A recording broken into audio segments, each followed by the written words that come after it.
Channel of Vadodara. Vadodara શહેરના રિક્ષા union દ્વારા રિક્ષા ભાડા ઓછા કરીને શ્રાવણ મહિનામાં ગરીબ અને મધ્યમ વર્ગને રાહત આપવા માટે માનવતાની મહેક પ્રસરાવી છે।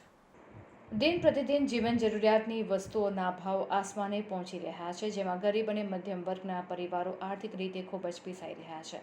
ત્યારે વડોદરા શહેર રિક્ષા યુનિયન દ્વારા ગરીબ અને મધ્યમ વર્ગના પરિવારોની આર્થિક પરિસ્થિતિને ધ્યાનમાં રાખી ઓટો રિક્ષાના ભાડામાં ઘટાડો કરીને પવિત્ર શ્રાવણ માસમાં ખુશીના સમાચાર સાથે ગરીબ અને મધ્યમ વર્ગને રાહતની ભેટ આપી માનવતાની મહેક ફેલાવી છે।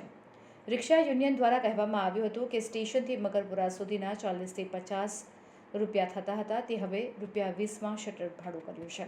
તેમજ અન્ય જગ્યાએ જેમ કે વાઘોડિયા રોડ તેમજ અન્ય જગ્યાના ભાડા પણ 20 થી 10 રૂપિયા સુધી કરવામાં આવશે।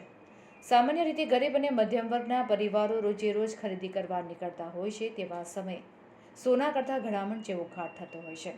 અલબત્ત ખરીદી કરતાં ભાડા વધુ થતા હોવાથી પરિવારો પરેશાન થતા હોય છે, જેથી ગરીબ અને મધ્યમ વર્ગની પ્રજાને ભાડું પોસાય, રિક્ષાવાળાનું પણ ગુજરાન ચાલી શકે, તેથી ભાડું ઘટાડવામાં આવ્યું હોવાનું જાણવા મળ્યું છે। વડોદરા શહેરમાં અત્યારે અને ગુજરાત શહેરમાં જે ટુ વ્હીલરો રેવલા, રેપિડો, જુગનું જે ચાલી રહ્યું છે, જે એગ્રીકલ્ચરમાંથી સમાવેશ થતો નથી એ લોકોનો, જે હિસાબથી વડોદરા શહેર રિક્ષા ચાલકો ત્રાસી ગયા છે, જે હિસાબથી એ લોકોને ટ્રાન્સપોર્ટ વ્હીકલની અંદર એમનો સમાવેશ થતો નથી।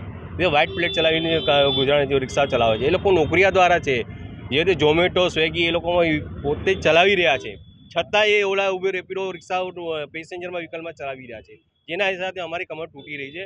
અમારા ધંધા બેરોજગાર થઈ રહ્યા છે। અમારી માંગણી સરકારની છે કે અમે આ વિશે આ વાત પર ધ્યાન આપે। અમારે ઘણી વખત અમે રજૂઆતો કરી છે, પણ અમારી વાત સાંભળવામાં આવતી નથી। એ ઓલા, ઉબેર, રેપિડો સંચાલકો સામે કોઈ કાર્યવાહી થતી નથી। એમાં પણ લૂંટફાટ થાય છે। ઘણીવાર બનાવ બને છે, એમાં રિક્ષા ચાલકો બદનામ થઈ રહ્યા છે, સાહેબ।